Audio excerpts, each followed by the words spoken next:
Assalamualaikum warahmatullahi wabarakatuh. Perkenalkan, nama saya Siti Hopipa dengan NIM akhir 127 kelas C. Di sini saya akan mempresentasikan hasil dari artikel ilmiah saya dengan judul menganalisis perbandingan teori ekonomi klasik menurut Adam Smith dan perbedaannya dengan teori neoklasik dan Keynesian.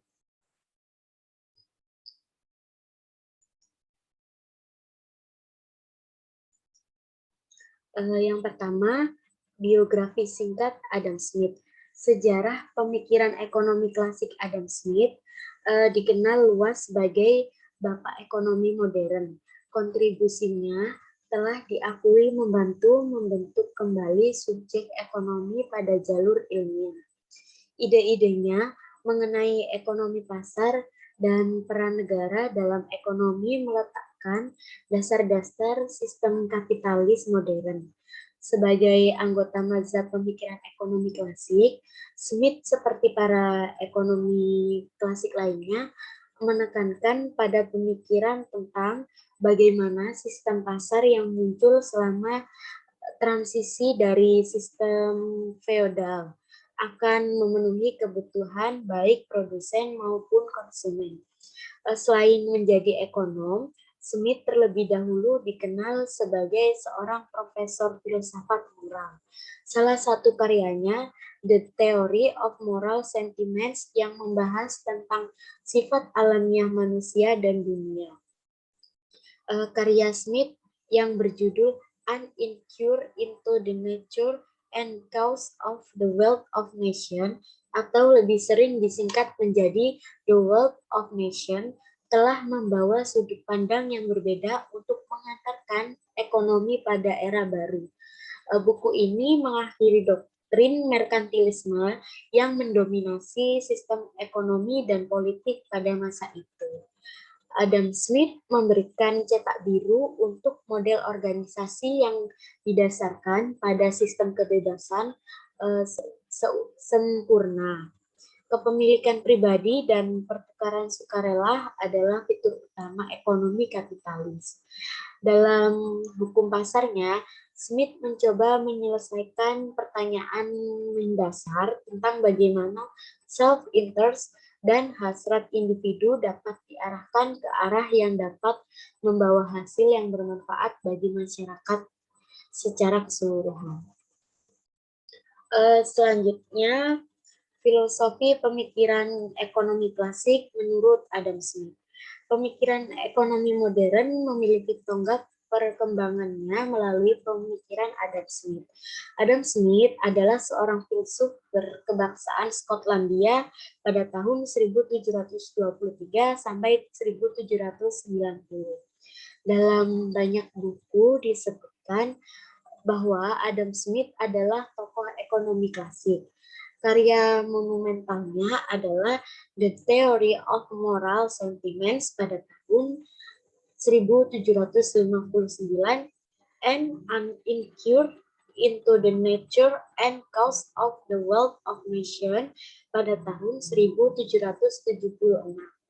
Karya tersebut lahir dalam masa-masa di mana paham merkantilisme mengalami masa-masa kejayaan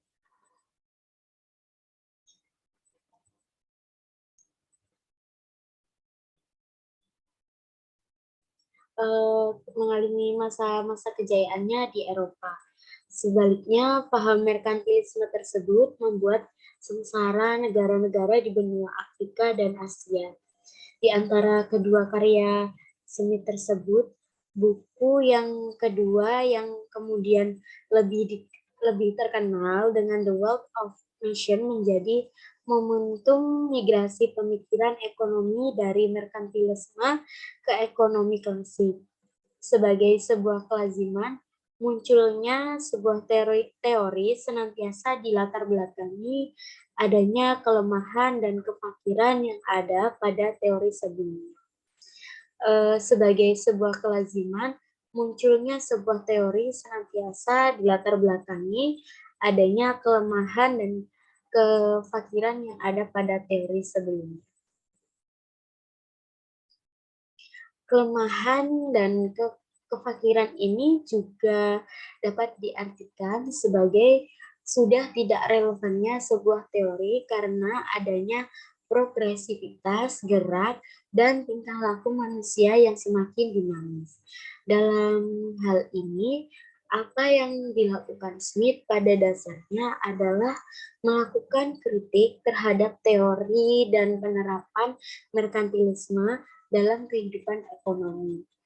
Berbagai kelemahan dalam merkantilisme kemudian oleh Smith dilakukan kritik dan menyampaikan hal baru yang lebih relevan dengan dinamika yang terjadi.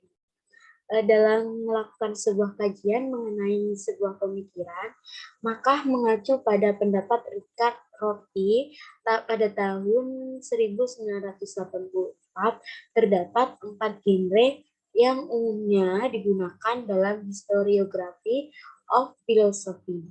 Di antaranya yang pertama historical reconstruction, yang kedua rational reconstruction, yang ketiga Geistesgeschichte, dan yang terakhir doxografi.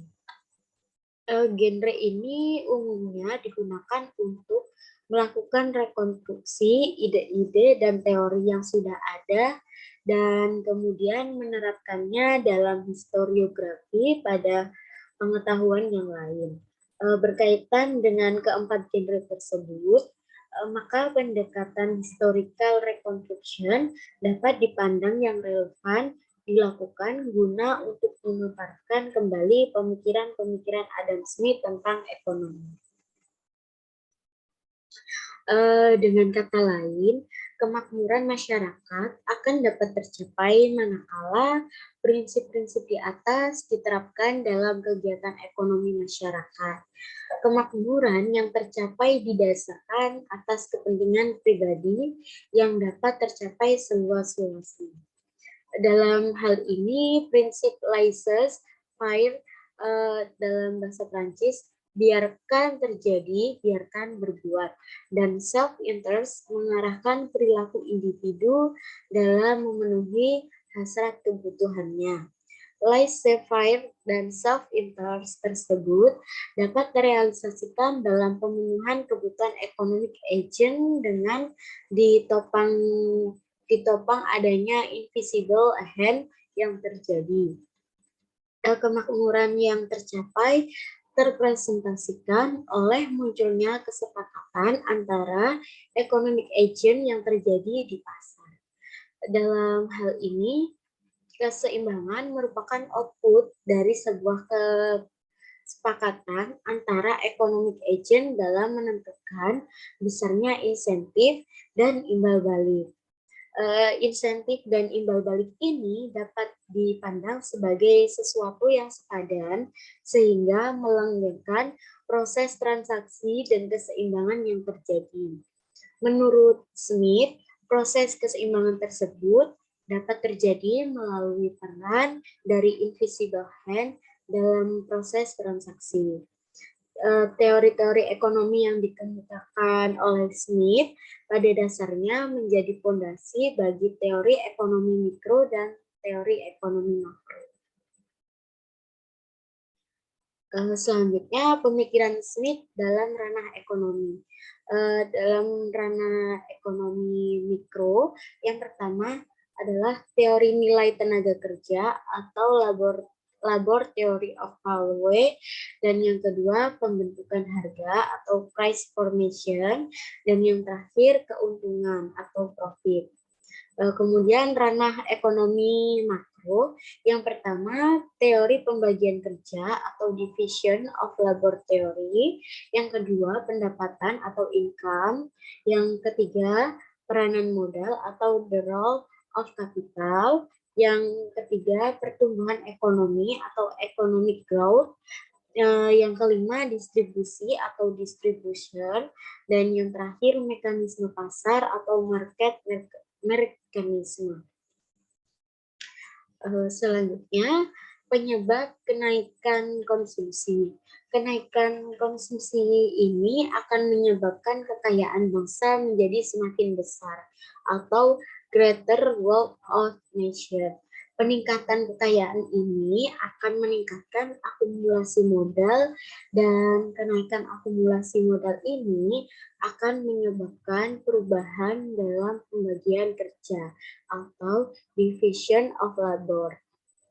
Dalam hal ini, kontribusi Smith dalam teori ekonomi meliputi 4 hal, yakni teori pembentukan harga, hubungan antara market outcome, dan kepentingan publik. Kemudian peranan negara dalam perekonomian dan sumber-sumber pertumbuhan ekonomi. Teori pembentukan harga oleh Smith dijelaskan melalui teori tentang nilai tenaga kerja atau laboratory for value. Harga suatu barang akan ditentukan oleh seberapa banyak tenaga kerja yang dibutuhkan untuk menghasilkan barang tersebut, atau dalam pengertian nilai dalam kegunaan. Hal ini, faktor tenaga kerja dapat menjadi komponen dalam pembiayaan produksi. Sebanyak-banyaknya tenaga kerja yang digunakan dalam proses produksi, maka semakin besar biaya produksi dan tentunya harga barang akan menjadi meningkat.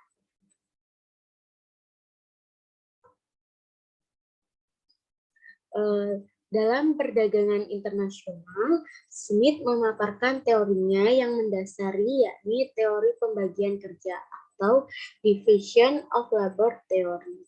Adanya teori ini akan menyebabkan terjadinya spesialisasi dan pertumbuhan ekonomi. Dalam hal ini juga, manakala terjadi overproduction dalam negeri, maka suatu negara dapat menukarkan produk tersebut dengan komoditi lain yang diminta dari negara lain. Begitu pula manakala suatu negara mengalami overpopulation, maka overdemand yang terjadi dapat diatasi dengan kegiatan perdagangan internasional atau impor. Kelebihan produksi yang terjadi di suatu negara, maka surplus tersebut dapat dilimpahkan atau vend ke negara lain, sehingga terjadi penggunaan kapasitas penuh atau full capacity pada perekonomian suatu negara. Hal ini merupakan penjelasan lain dari Smith mengenai perdagangan internasional dengan teori Vend of Surplus. Dalam konteks kekinian, pemikiran Adam Smith masih sangat relevan walaupun tidak semuanya berlaku. Pemikiran Smith yang masih relevan dalam konteks kekinian adalah mengenai pembagian kerja, mekanisme pasar, free market, spesialisasi, dan liberalisasi perdagangan dunia. Sedangkan yang tidak berlaku seperti teori absolute advantage dalam perdagangan internasional. Selanjutnya, perbedaan teori klasik dengan neoklasik dan Keynesian. Yang pertama, teori klasik. Adam Smith berpendapat bahwa pertumbuhan ekonomi sangat dipengaruhi oleh jumlah penduduk. Smith berpendapat bahwa proses pertumbuhan output total dan pertumbuhan ekonomi menurut David Ricardo, pertumbuhan ekonomi dipengaruhi oleh kemajuan teknologi dan akumulasi modal yang cukup, maka peningkatan produktivitas tenaga kerja akan tercapai, sehingga dalam hal ini pertumbuhan ekonomi akan tercapai juga. Yang kedua, kaum ekonomi neoklasik dan Robert Solow. Robert Solow berpendapat bahwa pertumbuhan ekonomi ialah urutan kegiatan yang berasal dari 4 faktor utama, yaitu manusia, akumulasi modal, teknologi modern, dan hasil. Sedangkan menurut pemikiran Schumpeter dalam pertumbuhan ekonomi, bahwa dasar dari proses pertumbuhan ekonomi ialah proses inovasi yang dilakukan oleh para inovator dan wirausahawan.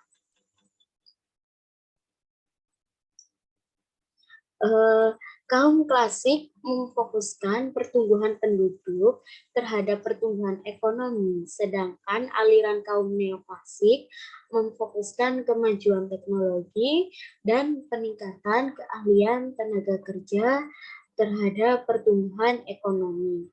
Teori ekonomi klasik terlalu percaya dengan faktor produksi alam seperti tanah dan kekuatan pasar. Sedangkan teori ekonomi neoklasik mulai menyadari akan pentingnya teknologi dan manusia dalam pertumbuhan ekonomi dan mulai dibutuhkannya peranan pemerintah. Yang ketiga, aliran kaum Keynes terdapat pada pasar barang. Menurut kaum Keynes, pada pasar barang tidak mungkin akan kekurangan produksi atau kelebihan produksi dalam jangka waktu yang lama. Sehingga selalu terjadi pasar bersih atau pasar yang dalam keadaan equilibrium. Selain itu, perbedaan juga terdapat pada pasar tenaga kerja.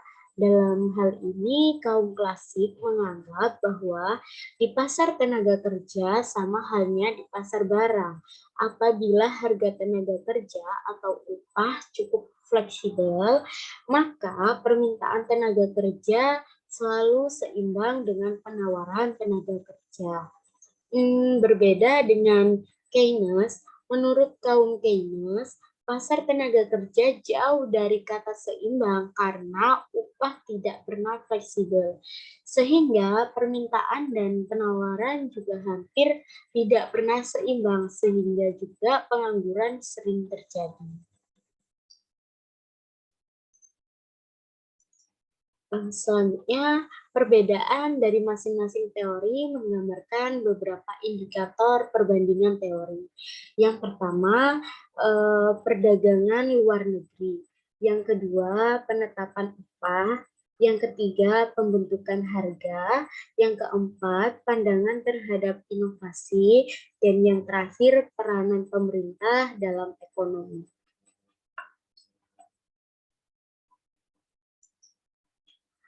Selanjutnya, kelebihan dan kekurangan teori ekonomi klasik. Kelebihan teori ekonomi klasik diantaranya, yang pertama, mampu mengatur pasar, yang kedua, distribusi dan produksi efisien, yang ketiga, tidak ada masalah pengangguran, dan yang keempat, tidak ada overproduksi. Sedangkan untuk kekurangan teori ekonomi klasik diantaranya, yang pertama, adanya diskriminasi antar masyarakat. Yang kedua, persaingan sempurna. Yang ketiga, tidak ada perkembangan. Dan yang terakhir, pertumbuhan ekonomi yang gagal. Mungkin demikian yang dapat saya sampaikan. Kurang lebihnya saya mohon maaf. Terima kasih. Wassalamualaikum warahmatullahi wabarakatuh.